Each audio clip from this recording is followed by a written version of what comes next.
The International Space Station, one of the nation's great assets for research and discovery, is in low Earth orbit. And the Commercial Crew Program will be providing transportation to ISS to support that first step as a gateway to space. The research that we do in low Earth orbit is very important to develop the systems that we'll need and the capabilities that we'll need to protect our crews for these deep space exploration missions.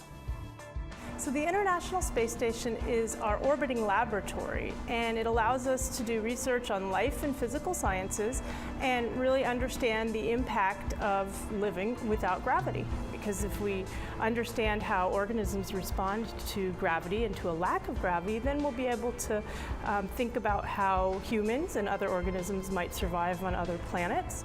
It's really a test bed for how do I go away from Earth for 3 years and go to Mars and get back. Right now, one of the biggest constraints that we have on station is the available hours for astronauts to be dedicated strictly towards research.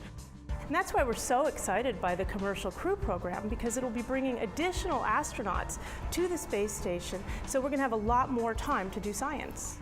A lot of the technology we've developed on space station has come back here home to Earth in order to benefit people. For example, the robotics that have been so important in the building and the maintaining of the space station have come down to Earth in the form of robotic surgery.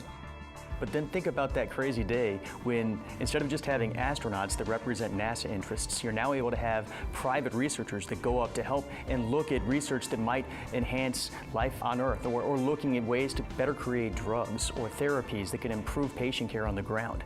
Some would sit there and say that's a wild idea, but that idea is coming closer and closer with every single day.